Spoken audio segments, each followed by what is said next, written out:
December 1989, the invasion of Panama. 4 U.S. military officers take a wrong turn in Panama City. Panamanian troops open fire. Marine Lieutenant Robert Paz is killed. The dictator, Manuel Noriega, drug trafficker, CIA asset turned rogue, had just declared war on the United States. 4 days later, 27,000 American troops launched a coordinated assault across Panama, the largest U.S. combat operation since Vietnam. Their mission? Dismantle his army, secure the Panama Canal, restore elections, and bring the dictator to justice. But as the night sky filled with paratroopers, Noriega vanished. This is Operation Just Cause, the hunt for the man they called Pineapple Face. If you want to understand why the United States invaded Panama in 1989, you have to start with the canal, because the Panama Canal isn't just a waterway, it's the hinge of the Western Hemisphere, a shortcut that turns a 13,000-mile voyage around South America into a 40-mile sprint between oceans. Whoever secures the canal secures the flow of global trade and American naval power. But building it? The French tried first in 1881, fresh off their triumph with the Suez Canal. Mudslides, engineering mistakes, and tropical disease killed tens of thousands of workers. The effort collapsed in bankruptcy and graves. Then, in 1903, came the United States, with better engineering, disease control, and logistics. Washington bankrolled a Panamanian independence movement, funding rebels to break away from Colombia. U.S. Navy ships blockaded Colombian troops from intervening. In exchange for American support, Panama handed over the right to build, operate, and essentially govern a 10-mile-wide strip called the Canal Zone. The canal finally opened in 1914, and by the late 20th century, nearly 40% of all U.S. container traffic passed through it. For decades, thousands of American families lived there. U.S. bases, U.S. schools, U.S. law. But by the 1970s, that political ground was starting to shake. In the 1960s and 70s, Panama was under the rule of General Omar Torrijos, a populist strongman who, nonetheless, managed to negotiate peacefully with Washington. The 1977 Torrijos-Carter Treaties promised that the U.S. would gradually hand over control of the canal by the year 2000, but also guaranteed America the right to defend it from threats. On paper, stability was preserved. But lurking behind Torrijos was a man the world barely knew. A quiet, disciplined intelligence officer trained partly by the United States. A man who built files on his enemies and friends, whose nickname inside the Panamanian military was Pineapple Face. Manuel Antonio Noriega. Noriega entered the Panamanian National Guard in the 1960s after training at military schools in Peru and at the U.S. Army School of the Americas in the Canal Zone. Noriega became a key ally to Torrijos, assisting him in the 1968 military coup that overthrew President Arnulfo Arias. For his loyalty, he was quickly promoted to become Chief of Military Intelligence under Torrijos, a role that brought him into close contact with the U.S. Central Intelligence Agency. He became a paid informant for the CIA, providing intelligence to the U.S. in its fight against communism, especially with Cuba and Nicaragua. When Torrijos died in a mysterious 1981 plane crash, a crash many in Panama suspected Noriega was involved with, Noriega moved fast. Rivals disappeared, many were murdered outright. By 1983, General Noriega took full control of the Panama Defense Forces, or PDF, and began turning Panama into a personal fiefdom built on bribery, torture, and backdoor deals with drug cartels. Once seen as a useful asset during the Cold War, the relationship was about to implode.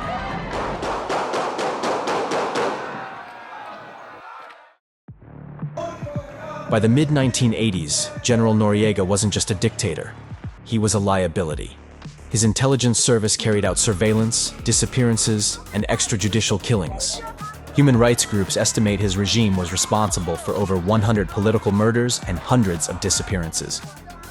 Then in 1985 came the crime that shocked the region, the abduction and decapitation of Dr. Hugo Spadafora. a beloved surgeon and fierce critic of Noriega. His mutilated body was left near the Costa Rican border. The message was clear: oppose Noriega and you die horribly. The brutality shocked Latin America and finally set off alarms in Washington. At the same time, US intelligence uncovered extensive evidence tying Noriega to the Medellin cartel, helping smuggle cocaine north and launder cartel profits through Panamanian banks. He funneled cash into weapons, luxury residences, and private militias called dignity battalions, essentially street enforcers loyal only to Noriega. In 1988, a federal grand jury indicted him on drug trafficking and racketeering charges. Suddenly, Panama wasn't a country anymore, and America's useful asset was now a wanted man. Yet he still commanded an army that held one of the most important waterways on Earth. US-Panama relations deteriorated fast. The Reagan administration made Noriega an offer: step down, leave Panama, and the US would drop the drug charges. Vice President Bush opposed the deal publicly. Noriega refused. Instead, he cracked down harder. In May 1989, Panamanians went to the polls. International observers, including the Carter Center, confirmed that opposition leader Guillermo Endara won in a landslide victory, receiving 71% of the votes, compared to 28% for Noriega's hand-picked candidate, Carlos Duque. Noriega simply annulled the election and unleashed his dignity battalions to beat opposition leaders on live television. Later that year, with US-backed assurances, one of his own officers, Major Moises Garoldi, tried a coup. It failed. Noriega executed him and the rest of the conspirators and purged the ranks, tightening his grip. The US began reinforcing its existing military garrison in Panama, increasing the troop presence and conducting exercises to prepare for potential intervention.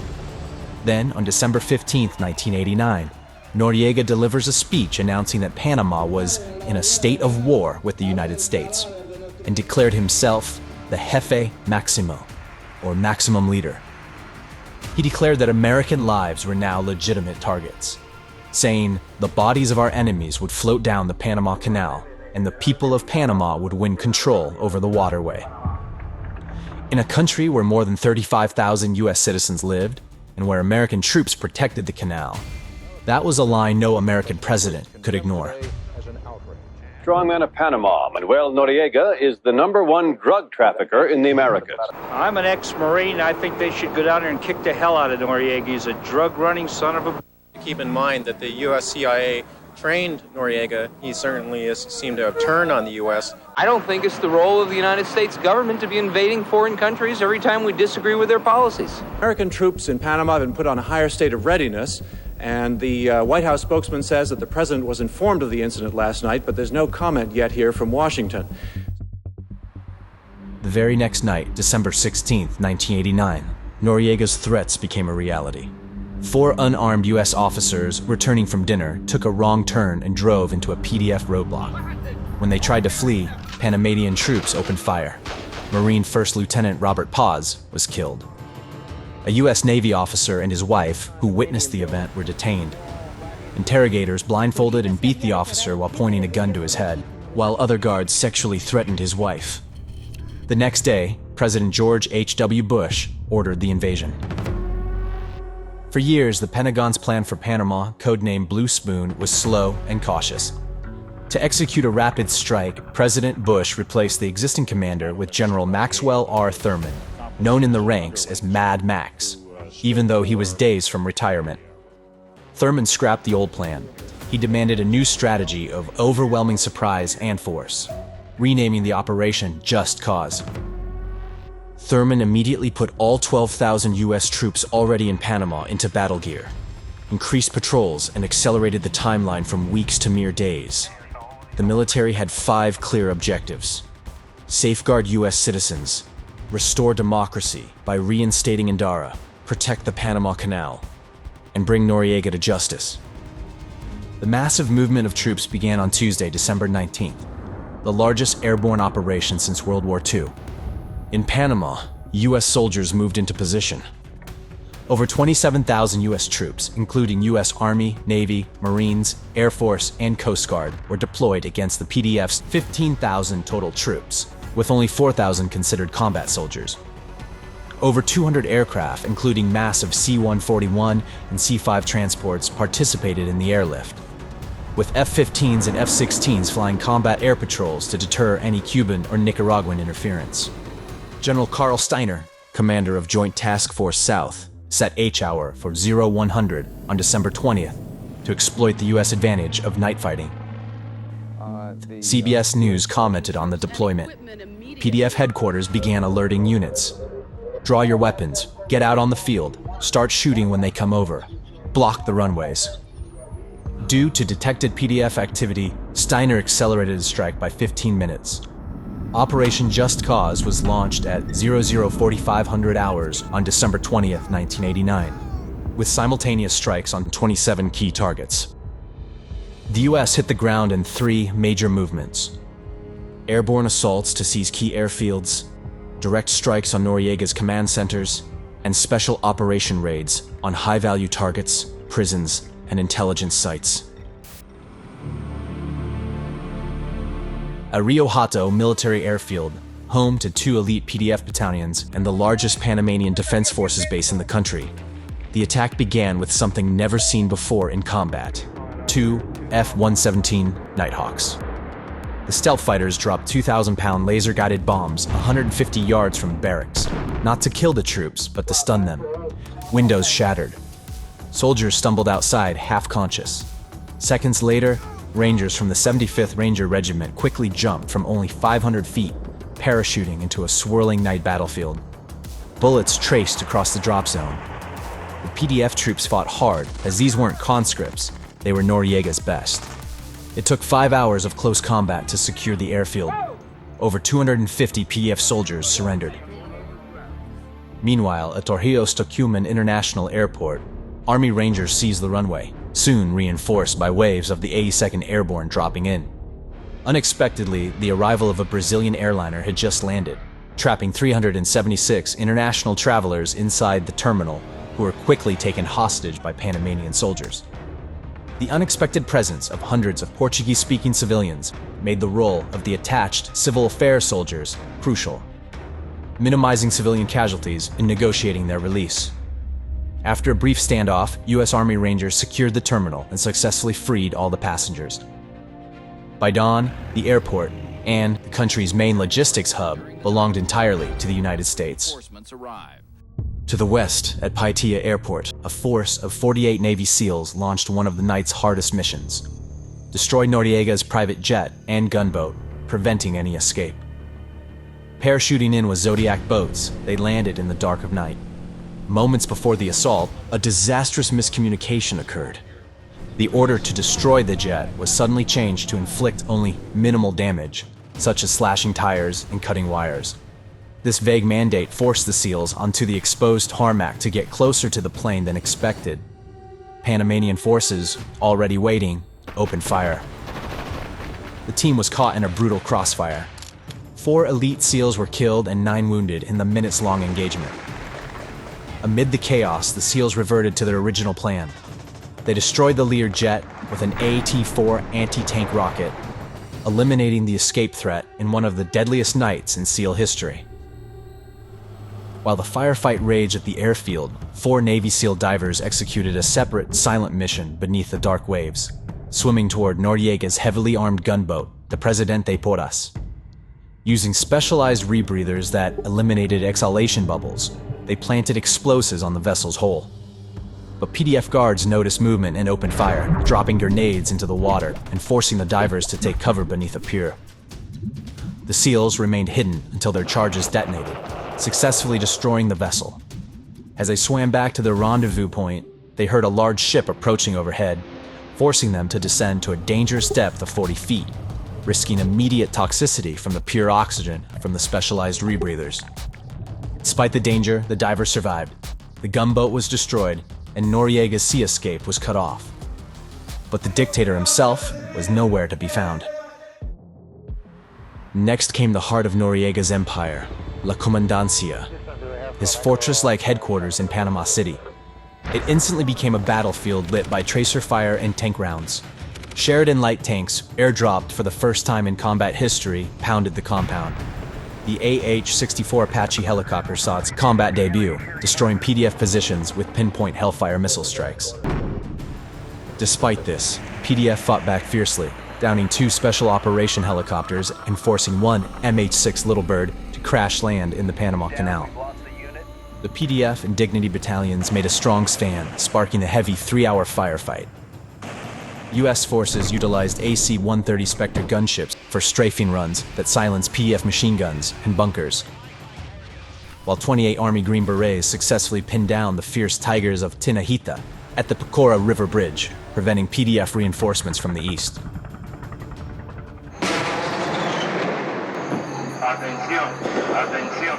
The sustained assault reduced the headquarters to rubble, collapsing the PDF's command structure.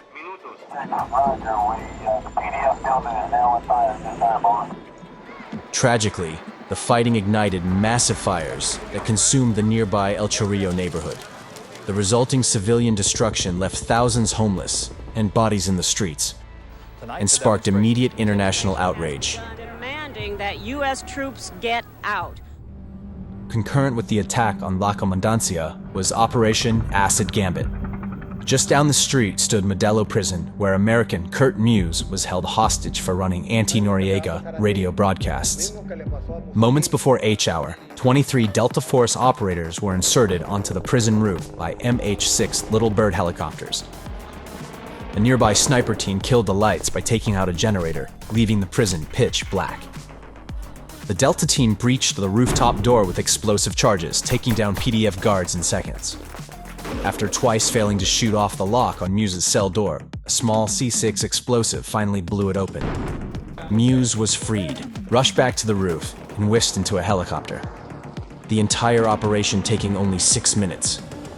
But enemy fire found the aircraft with Muse on board, forcing a violent crash landing in the dark streets of Panama City.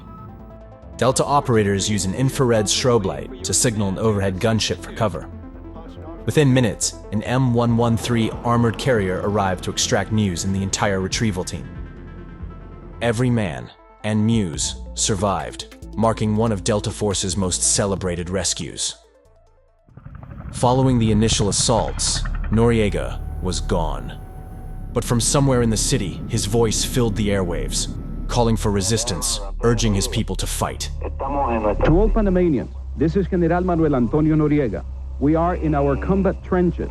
Greetings. We are going to keep up the resistance. Our rallying cry, we ask the world. We ask material aid from other countries. Men, dignity, strength. We ask the world for this help today, not to step backwards, and to come forward the victors. For several days, Noriega successfully evaded U.S. forces, moving around Panama City, while troops searched his command centers, his beach house, and even the villa of a mistress he was known to frequent. The searches offered a glimpse into the dictator's bizarre world. His many residences were packed with evidence of corruption and superstition. Over $8 million in cash, an arsenal of weapons, valuable art, including a large painting of Muammar Gaddafi, Hitler figurines, and a large pornography collection. Most chillingly, soldiers recovered a witch's diary detailing sessions with Brazilian practitioners of black magic, intended to grant him protection. The dictator remained at large for 4 agonizing days, but on the 5th day, a major break. Noriega made a critical phone call to Monsignor Laboa at the Vatican Embassy, the Apostolic Nunciature, seeking refuge and threatening to wage a bloody guerrilla war if refused. Given only 10 minutes to decide, Laboa gambled. He allowed Noriega to enter, but secretly intended to convince him to surrender rather than grant political asylum. On Christmas Eve, Noriega, accompanied by 4 officers, surrendered their weapons and walked into the embassy. The dictator was sequestered in a peaceful yet inescapable room, spending his time reading the Bible and desperately trying to arrange passage to Cuba or Spain. The U.S. Army immediately surrounded the compound. To avoid violating international law with a direct assault, General Thurman ordered a psychological operation known as the Music Siege. The 4th Psychological Operations Group erected massive speakers and blasted relentless rock music at the embassy. while also creating a sound barrier to prevent reporters from eavesdropping on sensitive negotiations with Lisboa. The sound barrier became a continuous, 24-hour high-volume broadcast of music. Tracks like Panama by Van Halen, Welcome to the Jungle from Guns N' Roses, and Never Gonna Give You Up by Rick Astley were blasted non-stop. The music drew sharp international condemnation from the Vatican and the diplomatic community. Viewing the tactic as irritating and petty, President George H. Bush expressed concern. General Powell subsequently ordered General Thurman to stop the rock music on December 29th. At General Powell's urging, Panamanian Democratic leaders appealed directly to the Vatican.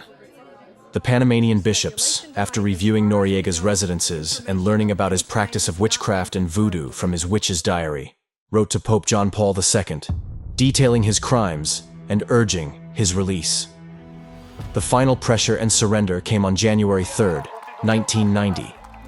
A crowd of 10,000 people formed a massive anti-Noriega rally near the embassy. Monsignor Lisboa gave Noriega an ultimatum: leave voluntarily or lose diplomatic immunity. If US troops don't enter, an angry mob might. After 10 days of humiliation and fear, Noriega finally conceded. At 8:45 p.m. on January 3rd, 1990, Noriega walked out, was immediately handcuffed by US troops, and was arrested by DEA agents on existing federal drug trafficking indictments. He was found guilty and spent decades in prison, returning to Panama in 2011 for the remainder of his sentence, jailed for murder, corruption, and embezzlement during the military's 30-year rule, eventually passing away in 2017. Guillermo Endara, the rightful election winner whom Noriega tried to beat into silence, was sworn in under U.S. protection during the invasion's opening hours. From invasion to capture, it took only 42 days, but not without a cost. American casualties totaled 23 killed, with over 300 wounded, with 2 dead and 19 wounded as victims of friendly fire, while PDF losses were 314 dead and thousands captured. Civilian deaths remain heavily disputed. Official Pentagon figures estimate around 200 civilian deaths. Physicians for Human Rights claimed over 300, while the New York Times estimated thousands.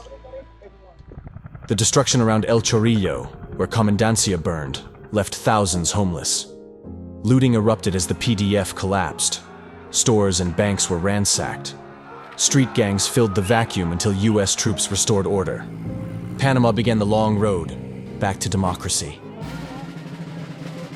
1 year ago, the people of Panama lived in fear under the thumb of a dictator. Today, democracy is restored. Panama is free. But the world, its reaction was anything but unified. The United Nations and the Organization of American States both condemned the invasion as a violation of sovereignty. Yet for many Panamanians brutalized under Noriega, the collapse of the regime was an immense relief. The canal transitioned peacefully to Panamanian control in 1999 and generates over $3 billion annually today. The country has maintained a stable democracy for over 3 decades, with regular elections, peaceful transitions, and no return to military rule. When the Marines and paratroopers returned home in early 1990, the Berlin Wall was falling, the Soviet Union was dissolving, and America was entering a new chapter, one where quick, decisive interventions would define US military doctrine. Just months later, many of the same units, Rangers, SEALs, the 82nd Airborne, and Delta Force, would deploy again, this time to Saudi Arabia as part of Operation Desert Shield.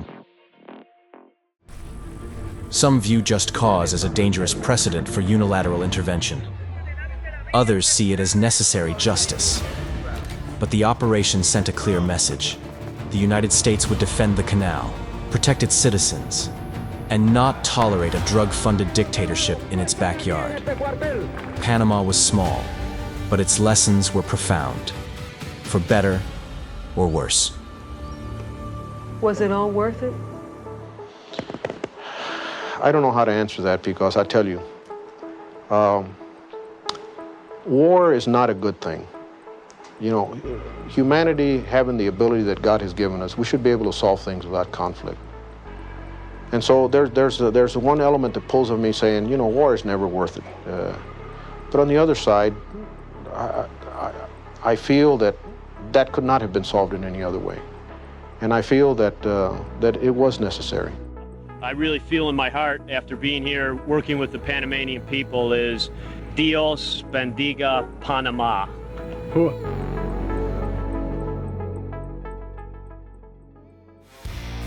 If you enjoyed this journey through history, consider subscribing to Clear and Present History for more documentaries, biographies, and untold stories from the past. To support our mission, please leave a comment and press the like button. We also want to hear from you. If you believe that understanding history helps make sense of the world today, consider joining our YouTube membership. Together, we'll connect with fellow historians, host in-depth interviews, live streams, and thought-provoking discussions. Together, we'll preserve the hard-won wisdom of the past, because tomorrow's world depends on the lessons we pass on today. Thank you for being part of this community. Until next time.